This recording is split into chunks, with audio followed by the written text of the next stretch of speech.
Situation बड़ी तेजी के साथ बदल रही है। कभी तहरीक-ए-इंसाफ के फेवर में आती है, कभी तहरीक-ए-इंसाफ के खिलाफ चली जाती है। और इस वक्त की अगर हम बात करें, इलेक्शन कमीशन से अपडेट ये सामने आई है कि इलेक्शन कमीशन ऑफ पाकिस्तान ने इंतखाबी निशानात अलॉट करने के लिए जो वक्त है वो उसमें मजीद बढ़ा दिया है, मुद्दत बढ़ा दी है और अब 10:30 बजे तक का टाइम जो है वो बढ़ा दिया गया इलेक्शन कमीशन की जानिब से। पहले 7 बजे का वक्त था, 7 से 9 तक की तोसी की गई थी इंतखाबी निशानात अलॉट करने की मुद्दत में। फिर 9 बजे के बाद अब इत्तलात जारी है, खबरें आ रही है इलेक्शन कमीशन ऑफ पाकिस्तान से कि ये मुद्दत जो है 10:30 बजे तक के लिए बढ़ा दी गई है। चूंकि पाकिस्तान तहरीक-ए-इंसाफ के बल्ले के इंतखाबी निशान के हवाले से फैसला सुप्रीम कोर्ट ऑफ पाकिस्तान की जानिब से कुछ ही देर में सुनाया जाएगा। ये फैसला अगले 1 घंटे में सुना दिया जाएगा सुप्रीम कोर्ट ऑफ पाकिस्तान की जानिब से। तभी यही वजह है कि इलेक्शन कमीशन ऑफ पाकिस्तान ने इलेक्शन सिंबल के अलॉटमेंट के लिए जो वक्त था वो अब 9 बजे से बढ़ाकर 10:30 बजे तक का कर दिया है। लेकिन क्या इतने टाइम में भी तहरीक-ए-इंसाफ के लोग अपने टिकट जमा करवा सकते हैं? इसी पे मजीद आगे बात करेंगे। क्या लग रहा है आपको ज़ैद किशोरी साहब, ये टाइम बड़ा शॉर्ट है, इसमें क्या हो सकता है ये सारा कुछ? बिल्कुल मुमकिन हो सकता है। ऑनलाइन भी बंदे तो खड़े हो जाके वहां मौजूद हैं रिटर्निंग ऑफिसर को। मुझे लगता है सुप्रीम कोर्ट की डायरेक्शन आ जाएगी अगर ज्यादा चाहिए होगा। मिलता है, ये तो एक डिस्कशन है, हमारी डिबेट है, वो जुड़ी है उसके साथ भी इफ्स एंड बट्स के साथ है बिल्कुल।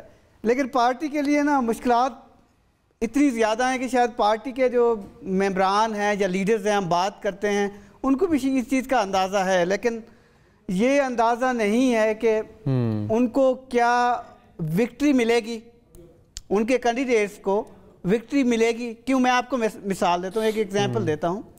आप डेरा इस्माइल खान को ले लें, वहाँ से अली अमीन गंडापुर इलेक्शन कॉन्टेस्ट कर रहे हैं फॉर एग्जांपल, और वो मौलाना फजल रहमान के खिलाफ होंगे या उनके साहबजादे के खिलाफ इलेक्शन कॉन्टेस्ट कर रहे हैं। इनका जो फर्स्ट टेयर है वो 95% मौजूद नहीं है मुख्तलिफ हल्कों में। जो फर्स्ट टेयर है जिसने पूरा कॉन्टेस्ट देना है, हल्का चलाना था जिन्होंने बिल्कुल। और जो सेकंड टेयर है वो तकरीबन 50% है। तो सेकंड टेयर और फर्स्ट टेयर जब मौजूद नहीं है तो इसलिए मुश्किल है इनका। हो सकता है, और मैं बल्कि मेरी इन्वेस्टिगेशन सजेस्ट करती है कि पीटीआई सबसे ज़्यादा वोट लेगी पाकिस्तान में, लेकिन उनकी विक्ट्री जो कैंडिडेट्स की है वो मुझे नहीं लगता कि वो सबसे ज़्यादा सीट्स ले पाए। उसकी रीज़न ये है कि उनका एक कैंडिडेट जो जीतने वाला होगा वो लाख लेगा, फॉर एग्जांपल वो पाकिस्तान पीपल्स पार्टी का होगा, और दूसरा जो कैंडिडेट होगा 80,000 या 85,000 वोट लेके वो पाकिस्तान तहरीक-ए-इंसाफ का होगा। बड़े क्लोज कॉन्टेस्ट मैं देख रहा हूँ, और इंडिपेंडेंट ज़्यादा देख रहा हूँ इस दफ़ा, पहली दफ़ा। उसकी रीज़न ये है कि तमाम पार्टियों के जो आप टिकट्स के होल्डर्स हैं उनको कंपैरेटिवली एक हल्के में देखें तो वो बराबर के हैं। तो कैंडिडेट जो इंडिपेंडेंट है और उसका अपना कुछ वोट बैंक भी है, और ज़्यादातर आपको पता है जो 60% हल्के हैं ज़ाती वोट बैंक के कॉन्टेस्ट पे उनका डिसीजन होता है। 10,000 आजकल पीटीआई जिस पॉपुलैरिटी की वेव पे जारी है वो तो कह रहे हैं कि भाई खम्बे को भी दें टिकट तो वो भी जीत जाएगा, लेकिन ज़ाहिर है इलेक्टेबल भी बड़ा मैटर करता है। आज जिस तरह बात कर रहे थे कि लोग हल्के में कैंडिडेट खुद भी नहीं है, उसके नीचे वाले जो है लीडरशिप वो भी जो हल्का चलाती है वो भी मौजूद नहीं। आज मुल्तान के अंदर हमने देखा कि पाकिस्तान तहरीक-ए-इंसाफ के MPA सरदार वसीम बदुज़ई जो कि टिकट जमा करवाने के लिए RO के ऑफिस गए तो वहाँ से वो उठा लिए गए, उन्हें हिरासत में ले लिया गया। This was quite unfortunate. अच्छा, आपका जो हल्का है दानियाल चौधरी साहब, सॉरी, ये बताएं कि वहाँ तो आपका मुकाबला तो बड़ा ईजी हो गया है, वहाँ भी वोट बैंक तहरीक-ए-इंसाफ का तकसीम हो गया है। शेख साहब को उनके भतीजे को तहरीक-ए-इंसाफ ने टिकट नहीं दिया और पीटीआई ने अपने कैंडिडेट वहाँ से मैदान में उतार दिए हैं, वो भी वो अपना कलम दवात पे लड़ रहे हैं। तो आपका और हनीफ अब्बासी का तो लगता है कि बहुत ईजी हो गया काम। देखिए जी, इंशाल्लाह हमारा और भाई साहब का काफ़ी बेहतर होगा। वो इसलिए क्योंकि जो शेख साहब हैं उनको तो अब टिकट नहीं मिला, उनको और ना उनके भतीजे को मिला है, तो अब कलम दवात के ऊपर लड़ेंगे। पीटीआई का यहाँ अपना कैंडिडेचर जो है उन्होंने खुद अनाउंस कर दिया है, और कम से कम इनके नेशनल असम्बली पे 5 से 7 इनके अपने कैंडिडेट्स हैं जो लड़ रहे हैं आज़ाद उम्मीदवार की हैसियत से। तो इनकी एक तो वोट बहुत ज़्यादा डिवाइड होगी, दूसरा इनका अगर इनको बल्ले का निशान मिलता है या नहीं मिलता इसका फिर इनको बहुत नुकसान होगा। हर PP में इनके 15-16 लोग जो हैं जो इनके अपने सूबाई सीटों पे लड़ रहे हैं, और वो तमाम लोग जो हैं वो वोट खराब करेंगे। और जब मैं कहता हूं कि इनको लेकिन ये तो इम्पैक्ट तब डालेगा दानियाल चौधरी साहब के जब इनके पास कोई एक कॉमन इलेक्शन सिंबल नहीं होगा। अगर सारे एक ही कॉमन इलेक्शन सिंबल पे लड़ते फिर तो सबको पता है कि पीटीआई के कैंडिडेट तो फलां है, बल्लेबाज वाला या भल्ले वाला या कोई और उनका इंतखाबी निशान है। ये नुकसान तो तब होगा जब उतने बंदे इंडिपेंडेंट आएंगे, 4-4 बंदे मेरे इलाके से, मेरे हल्के से, फिर कंफ्यूजन का वोट नहीं, इस तरह नहीं होता। मुझे बात बताएं, अब मेरे हलके से इन्होंने जिस खातून को वोट दिया उसको कभी आज तक किसी ने देखा ही नहीं है, ना कोई इसको कभी खुशी गमी ना कभी कहीं आई है। लोगों को पता है कि अब हमारा जो इमरान खान है वो दानियाल ही है, या हमारा जो तीर है वो भी दानियाल है और हमारा शेर भी दानियाल है। उसी तरह वासी साहब के इलाके में भी, क्यों हम यहाँ के बच्चे हैं, हम यहाँ के बेटे हैं, हम यहाँ के लीडर्स हैं, हमने यहाँ इन्हीं लोगों में रहना है, हमने इनके काम करते हैं। इन्होंने खम्बों को टिकट दे दिया और उनको लगता है कि इनको वोटें मिलेंगी। इस तरह नहीं होगा। शेख रशीद अपनी अलग वोट लेगा, ये अपनी अलग वोट लेंगे, जो इनके और आज़ाद उम्मीदवार हैं वो अपनी अलग वोट लेंगे और इस सब एक दूसरे को नुकसान पहुँचाएंगे। लेकिन ये तमाम अगर इकट्ठे भी हो जाएँ तो इंशाल्लाह जो मकबूलियत है वो शेर की है, मियाँ नवाज शरीफ की है। इस शहर में जितने शेर ने काम कराए, मियाँ नवाज शरीफ ने काम कराया, वो आज तक शहर की हिस्ट्री में नहीं हुआ। और इंशाल्लाह ये हम दोनों सीटें हम जीत के अपने कायद को तोहफे में देंगे। ये हमारे कायद की सीटें हैं। सही है। अच्छा, ये जो ज़ाहिद किशोरी साहब जो एक डिबेट है पीटीआई के जो अभी बात कर रहे थे कि एक तो सूरत हाल ये है कि अगर मिल जाते हैं, टिकट मिल जाते हैं, कोई एक इलेक्शन सिंबल होता है तहरीक इंसाफ के कैंडिडेट्स के पास, फिर तो उनके पास बड़ा ही आइडियल सिनेरियो, चाहे वो जितने भी तंजीमी मामलात हों, हल्के के लोग जो हैं वो आगे पीछे हों, लेकिन जो उनका वोटर है वो दे आर वेरी कॉन्फिडेंट कि वोटर हमारे साथ है, वो देगा अपने बल्ले के इंतखाबी निशान को वोट देगा। लेकिन इन केस अगर वो हो जाते हैं इंडिपेंडेंट, जिस तरह अभी बात कर रहे थे दनियाल चौधरी साहब के, हर हल्के के अंदर 5-5, 6-6 लोग जो हैं वो इंडिपेंडेंट उन्होंने नॉमिनेशन पेपर जमा करवाए हुए हैं, विड्रॉ नहीं किए। तो इंडिपेंडेंट होने की सूरत में तो फिर मुझे लगता है शायद ये किसी प्लान का हिस्सा भी हो, किसी ग्रेटर प्लान का हिस्सा भी हो कि एक एक हल्के से 5-5, 6-6 लोग जो हैं वो खान साहब की तस्वीर अपने पोस्टर के ऊपर लगा के खड़े हो जाएं इलेक्शन में, तो पता ही नहीं लगेगा वोटर को कि भाई असली जो पीटीआई का बंदा कौन सा है इनमें से, जो कि सबके पास एक इलेक्शन सिंबल सबके पास मुख्तलिफ होगा, किसी के पास कॉमन वाला वो मामला होगा नहीं।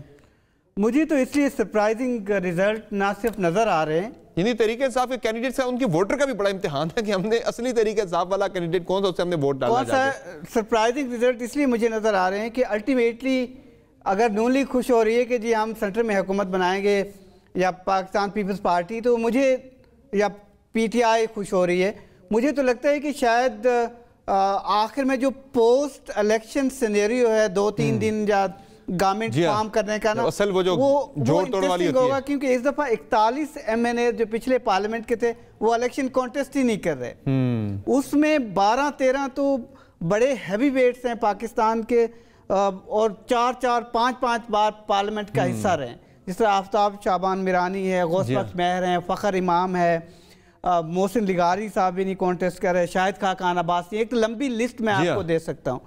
तो इसलिए और जो हैवी वेट्स हैं इनसे कैंडिडेट बहुत इंडिपेंडेंटली कॉन्टेस्ट कर रहे हैं। और जिस तरह पाकिस्तान तहरीक इंसाफ के बाद न्यू लोग हैं, तो प्लस पॉइंट नून लीग को एक एज है कि उसकी पार्टी इंटैक्ट रही है 5 साल में, उनमें कम लोग छोड़ के गए हैं, 3-4 को उन्होंने खुद डिसओन किया है अदरवाइज, बाकी सारे लोग उनके साथ खड़े हुए हैं। जो स्विंग प्रोविंसेस हैं जिस तरह बलोचिस्तान है, हर हफ्ते हर 2 हफ्ते बाद वहां पर सिचुएशन चेंज होती है। एक सिचुएशन सर वो वाली भी बनती होती है ना कि जो पंजाब में बन गई थी रिसेंटली, हमने देखा कि 10 सीटों के साथ जो काफ लीग सबसे रेलेवेंट पार्टी बन गई थी, उनका वजीर आला अल्टीमेटली वो वजीर आला ले उड़े। बिल्कुल, एक पार्टी 150 सीटें लेके बैठी है, दूसरी भी 160 लेके बैठी है, लेकिन 10 वाला वजीर आला बन गया कि वो वहां पे डिसाइडिंग जो है ना वो फैक्टर बन जाता है।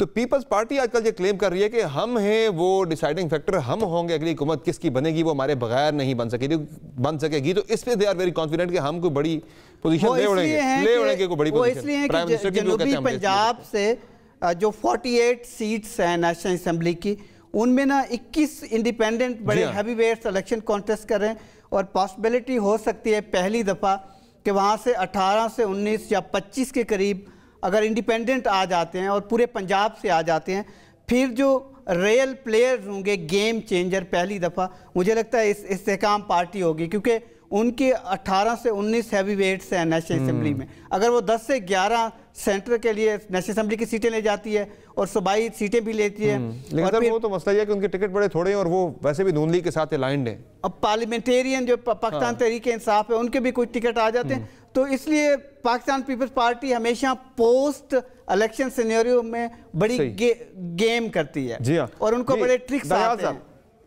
दानियाल साहब ये बताएं कि आपकी पार्टी को बड़े सेटबैक्स हो रहे, टिकट की तकसीम के मामले पे लोग बड़े आपको छोड़ के जा रहे हैं, इंडिपेंडेंट लड़ रहे हैं, जिस तरह दानियाल अजीज इंडिपेंडेंट जा रहे हैं इंतखाबात में, फिर जो राना महमूद रसन साहब सेनेटर आपके, वो आपकी पार्टी को छोड़ के पीपल्स पार्टी में चले गए हैं। बड़ा आपके लिए ये सेटबैक नहीं है? देखिए जी, बाज़ जगहों में हमें लोग छोड़ के गए हैं, नो डाउट, इसलिए भी क्योंकि हमारे पास कैंडिडेट्स जो हैं वो ज़्यादा हो गए हैं और सीटें कम हैं, तो इसमें लोग नाराज़ भी हुए हैं, इसमें कोई जमात भी छोड़ के गए हैं, लेकिन इंशाल्लाह इससे कोई फ़र्क नहीं पड़ेगा। जो फ़र्क है वो है शेर का, और शेर को वोट पड़ेगा। मियां नवाज शरीफ इस मुल्क की उम्मीद की किरण है, उस गरीब बेरोज़गार की जो इस महंगाई से तंग है, और इंशाल्लाह कोई भी कैंडिडेट हो वो शेर का जब निशान होगा तो इंशाल्लाह उसको वोट पड़ेगा। और जहाँ कुछ लोग छोड़ के गए हैं तो वहाँ शायद एक सेटबैक हो, लेकिन इंशाल्लाह सीटें हम फिर भी निकालेंगे। और आपको नजर आएगा ये, और ये हमारे साथ पहली दफा नहीं हुआ, हमारे पंजाब में वैसे भी कैंडिडेट्स कितनी सीटें आप ले लेंगे? क्या आपकी एक्सपेक्टेशन है कौमी असेंबली की 266 जनरल सीटों में से कितनी आप ले लेंगे? देखिए जी, मैं इस चीज़ पे बड़ा उम्मीद हूँ कि हम पाकिस्तान की सिंगल लार्जेस्ट जमात बन के आएंगे, पहली चीज़ इंशाल्लाह। और पंजाब में हम 2/3 अक्सरियत के साथ आएंगे, और इंशाल्लाह हम अपनी हुकूमत बनाएंगे और मुल्क को आगे लेके चलाएंगे और तामीर और तरक्की का सफ़र वहाँ से शुरू करेंगे जहाँ 2018 में हम वो है। लार्जेस्ट पार्टी होकर भी कभी कभार आप नहीं बना सकते हुकूमत, जो हमने पंजाब के अंदर भी देखा, जो ज़ैद किशोर साहब में बात कर रहे थे कि वहाँ पे हमारी ज़्यादा देखिए, हम नंबर 2 या नंबर 3 वाला भी दाव लगा सकता है जो है वो अगले वज़ीर-ए-आज़म है, this is written on the wall. और सर इंशाल्लाह हम सब जमात को हम वी आर नॉट हियर कि हम पाए का शेयर जो केला खाएंगे, हम सब जमातों को इस मुल्क के लिए, इस मुल्क की जमहूरियत के लिए, इस मुल्क के चार्टर ऑफ इकोनॉमी के लिए सबको साथ लेके चलाएंगे और इंशाल्लाह वो फैसले करेंगे।